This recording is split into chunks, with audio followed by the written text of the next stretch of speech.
tal? Bienvenidas y bienvenidos a esta exploración a fondo. Hoy vamos a sumergirnos en unas ideas de Deepak Chopra sobre cómo crear abundancia. Que es un tema que da para mucho, ¿eh? Totalmente. Y nos basamos en una audioserie suya donde la idea central, de entrada, te vuela la cabeza. A ver, suéltala. Dice que la abundancia no es algo que uno persigue o que acumula. O sea, no es tener más cosas. No para nada. Es más bien un estado, como una experiencia con la que te sintonizas. Casi como si buscaras una estación de radio, ¿sabes? Y creo que es súper importante definir qué es abundancia para La Fuente, porque no es solo dinero. Justo. La define como la experiencia en la que tus necesidades, las que sean, se satisfacen con facilidad y tus deseos se cumplen como espontáneamente. Suena casi a magia, ¿no? Suena a magia, pero el argumento es que es un estado mental. Es una conexión con lo que él llama el campo de todas las posibilidades. O sea, es más un tema de flujo que de tener. Exacto. Entonces, el plan para desmenuzar esto es, primero, explorar la base, la parte, digamos, más densa donde mezcla física cuántica con conciencia. La carnita teórica. Esa mera. Y después vamos a ver una especie de guía práctica que propone, un alfabeto de la abundancia, con actitudes de la A a la Z para ver cómo se aterriza todo esto. Me parece un mapa perfecto, porque sin esa base teórica, la parte práctica podría sonar a, no sé, a simple pensamiento positivo. Y no lo es. No, es mucho más profundo que eso, según el autor. Pues arranquemos. Vámonos con la idea más extraña. La Fuente argumenta, apoyándose en la física cuántica, que la materia prima del universo no es materia. Uf, sí. Empezamos fuerte. A ver, ayúdame a procesar esto porque suena a contradicción. Claro, imagínalo así. Piensa que el universo es como una pantalla de ultra alta definición. De lejos tú ves una silla, un coche, tu cuerpo. Objetos sólidos, ¿no? Sí, claro. Pero si te pudieras acercar con un microscopio cuántico, verías que todo está hecho de lo mismo, como si fueran píxeles. Ok. En el universo, esos píxeles son en realidad impulsos de energía e información. Solo eso, vibrando en un vacío inmenso. Los átomos no son bolitas sólidas, son más como nubes de probabilidad. La analogía de los píxeles ayuda mucho. Entonces, la diferencia, por ejemplo, entre un átomo de oro y uno de plomo no es de qué están hechos. No, las partículas subatómicas son idénticas. La diferencia es cómo están ordenados esos píxeles. Es la cantidad y la distribución de esos impulsos de energía. Es el patrón, la información, lo que define si algo es oro o plomo. ¡Wow! Y aquí es donde la Fuente da el salto mortal, ¿no? Y lo conecta con nosotros. Exacto. Lo conecta con nuestros pensamientos. A ver. Nos dice, un pensamiento también es un impulso de energía e información. La única diferencia es que lo vivimos adentro de la cabeza, con lenguaje, con imágenes. Claro, de forma estructurada. Pero a un nivel fundamental, antes de las palabras, una intención pura es un impulso energético idéntico a esa materia prima del universo. O sea que la conclusión es que somos como cuerpos pensantes en un universo pensante. Justo así lo dice. Nuestra conciencia no está separada del cosmos. Está hecha literalmente de la misma tela. Un momento. A ver si entendí. ¿Me estás diciendo que la diferencia entre, no sé, el oro en un anillo y la idea de riqueza en mi cabeza es solo el nivel de organización de la misma energía? En esencia, sí. Es como si el universo fuera un software y las cosas materiales y los pensamientos son solo diferentes aplicaciones del mismo código. Esa idea es enorme. Es una idea que te sacude por completo cómo ves la realidad. Pero es la premisa fundamental. Si aceptas esto, entonces la idea de que puedes influir en la realidad con tu conciencia, pues... deja de ser fantasía. Exacto. Se convierte en una posibilidad lógica dentro de este modelo. Ok. Aceptando esta premisa, que ya es mucho, la pregunta obvia es, ¿y cómo tejemos con esa tela? Supongo que ahí entra el famoso alfabeto. Así es. Es una lista de actitudes, de la A a la Z. Y lo más curioso es la instrucción que da. ¿Cuál es? Dice, no te esfuerces por practicarlas. No es una lista de tareas de que hoy tengo que ser caritativo. Ah, no. No, la idea es que el simple hecho de conocerlas, de ser consciente de ellas, empieza a sembrar semillas en tu conciencia. Y germinan solas. Es un cambio por exposición, no por esfuerzo. Me gusta eso. Analicemos algunas. La C de caridad y despreocupación me llamó mucho la atención. Es muy buena. Dice que tener millones en el banco, pero vivir con una preocupación constante por perderlos, es en realidad un estado de pobreza. Totalmente. Porque la verdadera riqueza, dice la fuente, es la despreocupación. Es un estado interno, entonces. Exacto. Y argumenta que si te sientes seguro y despreocupado, el compartir, o sea, la caridad, se vuelve algo natural, no es un sacrificio. Sí, pero justo a eso iba. Me imagino la objeción de mucha gente. Eso de la despreocupación suena increíble en teoría, pero choca con la realidad, ¿no? ¿Cómo le hace a alguien que vive al día para cultivar despreocupación sin que suene a negación? Es una pregunta crucial. Y no lo aborda como una guía de finanzas personales. No dice, ignora tus deudas. Ok, entonces. El cambio es de enfoque. La propuesta es dejar de poner el 100% de tu atención en la carencia. Se trata de encontrar momentos de paz, de gratitud, de despreocupación deliberada, aunque sean 5 minutos al día. Empezar a construir el sentimiento desde adentro. Justo, sin importar el estado de cuenta. Es difícil, sin duda, pero es por ahí. Entiendo. Es un trabajo interno. Y esto me lleva a otra que parece contradictoria.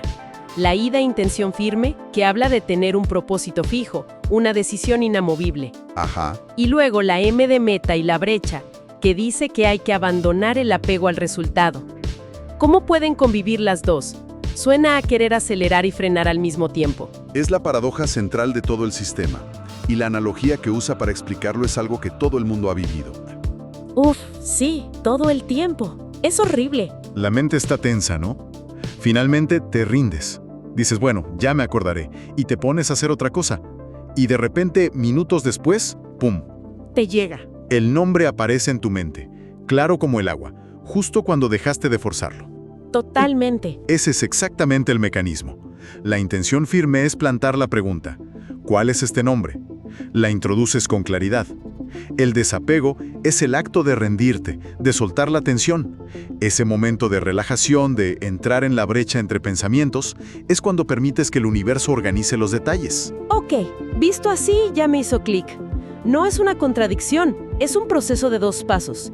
Y la J de no juzgar debe tener que ver con esto, ¿no? Directamente. ¿Por qué la necesidad de etiquetar todo como bueno o malo, correcto o incorrecto? Eso debe generar una tensión mental brutal que te impide relajarte. Exactamente. Lo describe como una turbulencia en el diálogo interno. Es un ruido constante que bloquea la creatividad. Al renunciar a juzgar cada pequeña cosa, la mente se aquieta y esa brecha se vuelve más accesible. Hay otras que también retan el pensamiento convencional. Por ejemplo, la S de saber gastar. Esa es buenísima. Compara el dinero con la sangre del cuerpo. Tiene que circular para mantener el sistema vivo. Y dice que aferrarse al dinero por miedo a que no llegue más es como provocar un coágulo. Estancas la energía. Te confieso que esa me costó. Vengo de una mentalidad de hay que ahorrar y guardar. Todos venimos de ahí. Pero la idea de que el miedo con el que guardas el dinero puede ser justo lo que bloquea que llegue más, eso te cambia el paradigma. Propone ver el gasto no como una pérdida, sino como una forma de mantener la energía en movimiento.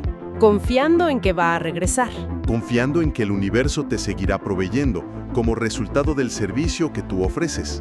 Entonces, si conectamos los puntos, parece que el motor detrás de todo esto, el mecanismo que hace que la intención funcione, que el dinero circule, es uno solo: el poder de la atención. Le diste al clavo.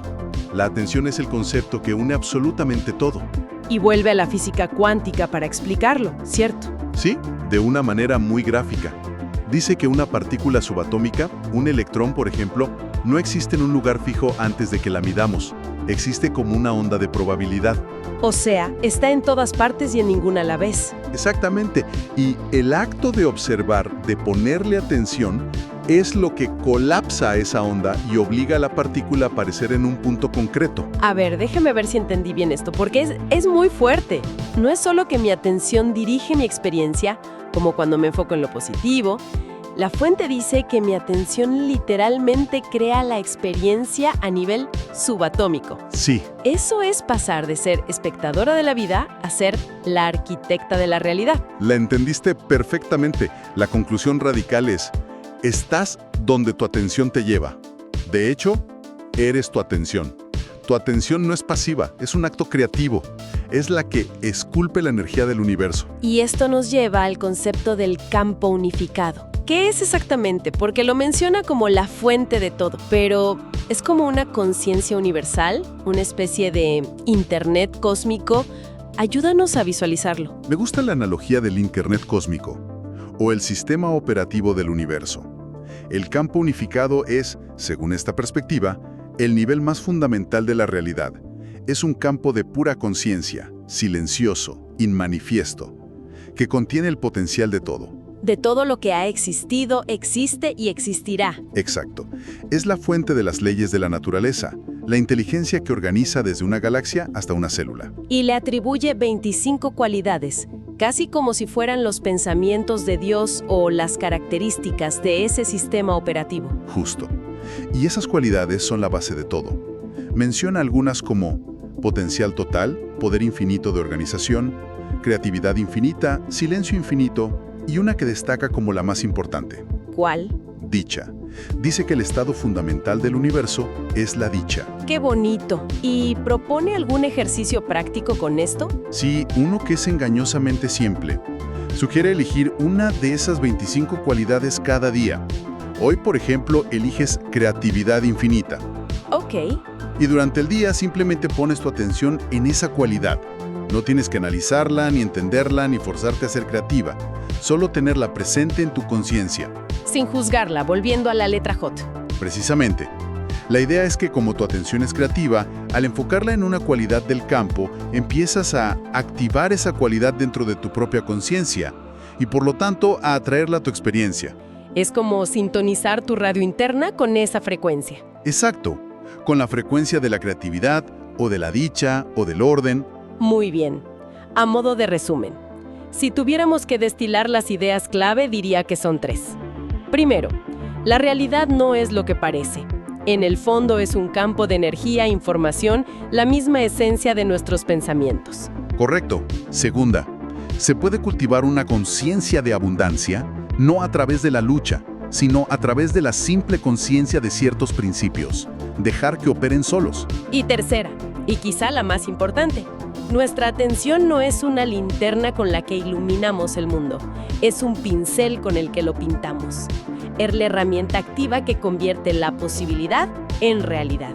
Capturaste la esencia perfectamente.